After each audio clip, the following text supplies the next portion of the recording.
Hello, I'm here to talk with you today about the Trecena of Ajpu. It could also be seen as the Trecena of Ajpu. And some of you may have read, Ajpu being one of the major characters within the Popol Vuh, one of the hero twins, and there are several relevances that I think that we can draw from this. Firstly, we could equate that with, well, the literal name, one blowgunner. Another way of expressing Ajpu would be the sun, the one being new, so newborn son. And another way that we could express this is as the hero.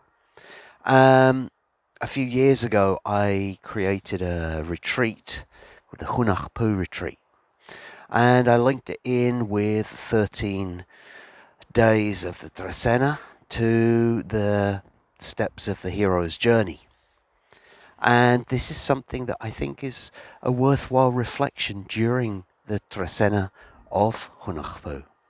I also find it very interesting when we look into the mechanisms of the calendar that we've been through the Trecena of Ish, or Ishbalam as it's sometimes called. Then we go through the Trecena of Kirch. So we have Ishbalam Kirch there. And now we have Ajpu, these being the two hero twins. And so, in some ways, I kind of feel that this could be the culmination of a process which has been the last sort of 26 days. We're going into the last 13 days of a 39-day process. And that process being very much about finding the hero within ourselves, about finding our highest purpose, because I feel that the Trecena of Ajpu is also about that. It's about going within, to find that inner sun, to find your highest potential, to find the hero that dwells within you. Now, of course, when we're going on the hero's journey, when we're going on the hero's quest, the hero is going to face some challenges. We've got to prove that we are, let's say, up to the challenge, up to the cause. And so it's not to say that it will be necessarily the easiest, but we could also see Ajpu or Ajpu as our spiritual path, our destiny.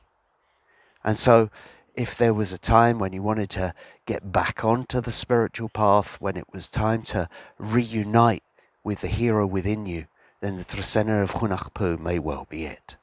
So we're going to begin the Trecena with the day 1 Ajpu.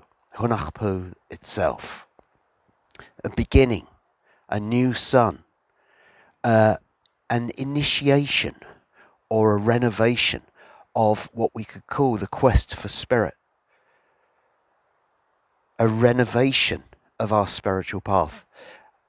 As I said before, maybe it's time to get back onto it if we've had a bit of a break, if we've fallen off it, or however we might see it. It's time to get back onto the quest again. So one way that we might begin this would be to be asking questions of the people around us, because the one, being the newborn, needs some support, needs to draw on that which is around it in order to grow. And so when we're just beginning out, we need the sunlight, we need the warmth, we need the nutrients in order to germinate the seed, which could be represented by the one. So it's kind of like, where might we look for some assistance to help us to find our spiritual path, to help us to go on this divine quest for the hero within? 1 Ajpu may get you asking those questions. Maybe it's time to begin a new spiritual path. 1 Ajpu would be a great day to be doing that. And from 1 Ajpu, we will then move into 2 Imosh. Now, Imosh can be seen, of course, as the lakes and the oceans, as the seas, the connection with water. It can also be seen as a connection with the dream world. It can be seen as a connection with the collective. And here we see it connected with the number 2. Now, the number 2 can represent self-sacrifice. It can represent polarities. It can represent seeing kind of like both sides. Maybe this is about seeing both sides of the dream, what it will bring you, but also what you might have to give up in the process. And so to Emosh may bring those kind of into very stark contrast. It's like, well, yes, this is what I am going for. This is what I aim to create or become. But in the meantime, it means I'm going to have to let go of this particular aspect or that particular aspect of the dream. And so it may bring into account some choices to be made about which dream that you wish to follow. And it may be very stark. It might be as stark as like heads or tails, left or right, up or down, this way or that way. And that's it. That's what we're looking at. Which way do we go? Which dream do we follow? It's a great day to ask for guidance through your dreams to help you to understand which path to take. From 2 Imosh, we're then going into 3 Ich. Well, once again, if we're following that path, then sometimes there's not always a lot around us to guide us. We might have asked for guidance through our dreams. We might have asked our friends and our family which way we might go to begin that path to, kind of like the greatest expression of ourselves. And 3 Ich is asking us to then go inside and consult with our inner voice. Ich representing the wind, representing communication. And here we see it with the number 3 representing the home and representing the inner world. So I often see 3 days as days of meditation. I often see 3 days as days of reflection, maybe days to stay within the home rather than go out too far and that kind of thing, and days to look within. So when we see it with communication, it's suggesting kind of like this may be a day when we don't get the communication from outside. It's got to come from within. It's got to come from our inner voice. That's where we might look for guidance on the 3 Ich day. After 3 Ich comes 4 Achabal. Achabal being the twilight, the dawn, the dusk, the revealing of what has been hidden. And here we see it with the number 4. Now, Achabal can represent new concepts coming into the world, the conception of the new day coming into the world. And here we see it with the number 4, the number which can represent the 4 cardinal points, the material plane of reality. And so it could be a good day to get your new concepts into the physical world. We've been reflecting, we've asked for guidance, we've asked for nutrition on our hero's journey. We've asked to be shown our choices through the dreams unto Emosh. We've asked our inner voice for some input as well on 3 Ich. And now here comes 4 Achabal to start making those concepts appear into the physical world. So it's a great day to get out and begin. It's a great day to set down something solid. Now, Achabal is still only concepts. It's not really fully revealed. It's still slightly hidden in the darkness. It's just beginning. And so there is still some filling in to do with this. But we need to get it out into the world somehow. And so it's a day to bring these new concepts out and put them into a physical reality. So possibly a day for some physical action, even if you haven't got all of the detail just yet. From 4 Achabal, we then move into 5 Cat. So Cat, the Nawal of the carrying net. Cat, the Nawal which represents freedom and constriction, which represents the burdens sometimes. I often see Cat days as great days to work out what you're going to carry with you and what can be left behind, what needs to be removed from your net and what needs to be gathered into your net. And here we see it with the number 5 representing the hand, representing work. And so it's a case of like putting your energy into understanding what you want to carry with you and what's going to slow you down, what's going to hold you back. Now, if we go back to the idea of the hero's journey, if we go back to the idea of the hero's path, we know that along the way we've picked up some tools, along the way we've picked up some ideas. Some of them may be relevant to the path which you're on now, and some of them may be no longer relevant. Along the way, maybe we picked up some foundations, but maybe they've now become self-limiting beliefs. Maybe we've picked up some tools which were very useful 10 years ago, but now they've been superseded, they've become obsolete. Now we may have some attachment to them, maybe we have an emotional attachment to them, for instance. It's time to have a look and see what needs to be carried and what can be released with gratitude. 5 Cat is a great day for doing that. It's a great day to be using your energy to look through your bag, to understand what binds you and what frees you, what empowers your journey and what holds you back. So a great day to be putting your energy into having a bit of a sort out and working out what you need to carry with you on your hero's journey. From 5 Cat, we're then going into 6 Can. So Can, the Nawal of power and wisdom. Can, the Nawal of our bodily energy, of creative energy. Can, the Nawal of teachers as well. And so when 6 Can comes around, we see a day on which we may be incorporating the wisdom of heaven and earth into the physical surroundings, into, in this case, our spiritual journey. So we have Can, and yes, can also be the wisdom that helps us to see through illusions. And here, when we combine it with the 6, now I've already mentioned heaven and earth, the heart of the sky and the heart of the earth. And we can see that the 6 can draw on both of them and bring them into the physical realm, bring them into this material existence. And so it's drawing on the wisdom which comes from the heart of the sky and the heart of the earth and bringing them out into physicality. Once again, we go and we study and we work with various, let's say, types of spiritual practice which help us to understand better our spiritual path. But we need to bring that wisdom into the physical realm. It's no good if it's all just kind of like floating around as some fancy ideas or something like that. How can we ground that wisdom that comes from above and below into our physical plane so that it can actually be put to use?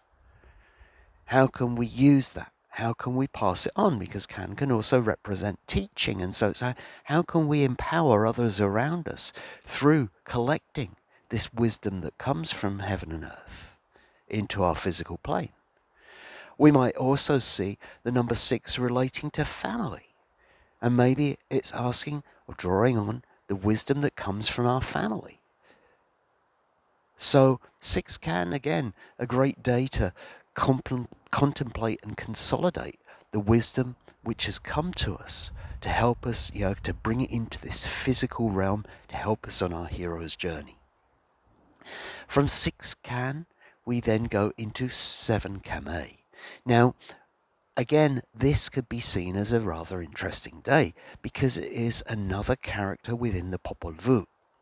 In the Popol Vuh, we have the hero twins, Hunahpu and Ishblamkirch, going into the underworld to face the challenges of the Lords of Death, the Lords Kame. And as they go through, they're set increasingly more difficult challenges, all of which they overcome in one way or another, until finally they are, effectively killed in the underworld, then resurrected in order to overcome the Lords of Death. They overcome 1 Kame and then they overcome 7 Kame. And when they overcome 7 Kame, that is seen as the victory over Shabalba, the underworld. And so 7 Kame kind of represents like the final battle, as it were, if we want to put it like that. The final overcoming of the demons. And this could well be something which, kind of like we need to do on our own hero's path. As I would postulate that we all have our demons. We all have those dragons that we need to overcome in order to consolidate our heroic self, our highest possibilities. Now, I mentioned earlier that the Trecena of Ajpu may bring up some of those challenges, may bring up. This is like it's not necessarily the easy path, the hero's path. It's going to bring the challenges, but of course this is, what we came here to do. And so 7 Kame could be the day on which you finally overcome your demons. Now, there are 2 ways that I have looked at this in the past, and one of them we could see as, well, I don't necessarily like to use this phraseology, but I will. Like the old paradigm and the new paradigm. Okay, the old paradigm kind of like going into the dragon's lair and, kind of like getting your sword out and fighting the dragon and emerging victorious with the dragon's head and all that kind of thing. And then what I would consider to be the new paradigm, or possibly a better way of seeing it, to go into the lair of the dragon, to understand the dragon, to ally with the dragon, and emerge riding the dragon. Another way of looking at it. Whichever way you've overcome the fear, whichever way you've overcome, that which has been sort of standing between you and your goal. And so it's a great day to face those things which may have been plaguing you for some time.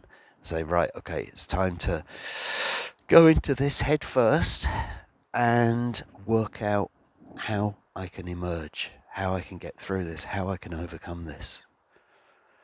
And so, yes, it might bring up some fears, but it's also kind of like time to finish with them, time to dispense with them, time for it to be over so that you can continue your path. Now, the interesting connection for me is that following the day 7 Kame comes the day 8 Kech, and 8 Kech being an initiation day for the higher level elders, is what I've been told, what I understand. And you could see this as, kind of like you can't necessarily get to the higher level if you're still carrying your demons. And so you got to go through the 7 Kame process. You got to overcome those fears in order to go into this day of initiation, in order to go to the next level. 8 Kech being a day to connect with the wilderness, being a great day for ceremony. 8 Kech also being a day on which to make ceremony, to give thanks for all that comes to you from the wilderness. Now, the 8th day representing the wholeness, we can see that, kind of like going out into the wilderness. Well, I know this isn't really wilderness. It kind of looks a bit like wilderness. It's very cold. I don't think I'd survive out here very long without some tools with me and all that kind of thing. But it's all part of the wilderness. It's kind of like we might think of the wilderness as, beautiful flower meadows and trees and forests and all that kind of thing. But, if you're out there on a dark, cold night, if you're out there in a raging gale, then the wilderness can be a scary place as well. That's all part of what we learn from the wilderness. And it's the whole understanding of being in the wilderness that gives us our strength. It may be nicer to walk in a warm forest on a nice sunny day, but sometimes we learn more by walking through the rain, by walking through the cold, by experiencing nature in that way as well. Both ways will bring us a particular wisdom. And so it's the understanding on the 8th day that we need the light and the dark, that we need to understand all aspects of the wilderness in order to bring out true wisdom and move to the next level. From 8 Kech, we then move into 9 Anil. 9 Anil, what a wonderful day. Anil being the ripening. Anil being abundance. It's about the fruits of our labor. That all that we do finally comes to fruition. The yellowing of the maize. And just as, we ripen as well. And so we see it here combined with the number 9. representing the feminine, but also representing life itself. And so 9 Anil could be seen as the ripening of life, the final ripening. Now, it's hardly a surprise. We've been through, we've faced our greatest fear, we've overcome it. We've then been initiated through our connection and our ceremonies in the wilderness. And here we emerge into, well, I don't necessarily want to call it the prize, but that's what's coming sort of like through right now of 9 Anil. That's the reward. It's the abundance of life. It is what we receive, our reward, as it were, for going through the challenge. It could also be seen as, if we see it as Anil representing what we're working towards and 9 representing in life, it's, what we're working towards in life. What is the great prize that we're all working towards? What is the maturing that we're working towards? How can we mature our life? We may get some glimpses of this on the day 9 Anil. From 9 Anil, we then move into 10 Toch. And so, having received this accolade on 9 Anil, having been through all of these initiations, all of these challenges, of course, it's then time to give something back. And that's where we come to 10 Toch. Toch representing service, Toch representing offering, payment. And here, connected with the number 10, representing community or society. Now, as always, you'll find links in the accompanying text that I'll put on the bottom of the screen right now as well, to various projects, Odim, Konojel, and the Popol Jay, that are great places to make a donation to share, to make your offering to. Community projects, as it were. But this is also a day to work on your own community projects. This is also a day to give back to the community that supports you, the community that helps you around you. And so, a great day to get together with your community in order to serve, in order to make things better, whether it's like cleaning up the streets, helping out around the village, whatever it might be. 10 Toch, a great day to join hands, as it were, and get something done. Put your energy into there, make your little sacrifice for it. From 10 Toch, we then move into 11 Tzi. So Tzi, the Nawal of justice, Tzi, the Nawal of faith and loyalty, the Nawal of guidance. Tzi can also be the Nawal of the vices, and here we see it connected with the number 11, and the number 11 being somewhat directionless but highly creative. It's very, very intuitive. It needs to go in this direction, then it needs to go in that direction, and it can bring some different things, some things which are kind of like out in the hinterlands, as it were, that we may kind of decide, we've got to go and investigate this, or we've got to go and investigate that. It's highly intuitive, and it was drawn in these different directions. Now, when we connect it with Tzi, who has these great senses, it could also represent things which may come to tempt us. It may be things that we think that we've gotten over, as it were, things which we think we've overcome during our hero's journey. It's almost as if, kind of like they just come back to say, are you really over this? Are you really over that? Does this still, kind of like tempt you away from your journey? Does this still tempt you away from your path? 11C may bring them up to test your faith, to test your loyalty on your spiritual path. And of course, they may be things that are way away from what you thought they might be. But they might come sort of tugging strongly on your conscience at that point in time. From 11C, we're then going into 12 bats. And here is where we start to draw everything together. Bats being creativity. Bats being the weaver, bats being the art, and here connected with the number 12 can represent bundling together. It can represent bringing together all of our life's experiences into one place. And here, when we connect it with bats, we could see that we're using all of our life experiences in order to create something of beauty within our world. That's what bats is here to do, whether it is in whatever art, whichever form of creation, whether it might be writing or whether it might be photography or whether it might be music, dancing or whatever it might be. The 12 is then kind of like coming along and saying, right, okay, you remember what you were doing 10 years ago, 5 years ago, 20 years ago, or whenever it might have been. Incorporate that into this grand tapestry that is being woven, into this thing of beauty that you're creating. And so you might draw on past understandings, you might draw on past experience, on past, kind of like learnings or whatever, to incorporate that into the masterpiece that you are painting, as it were, weaving. And then finally, we come to the end of the Ajpu Trecena on the day 13, the path, the journey. And here, connected with the number 13, representing the ancestors, also representing spirit.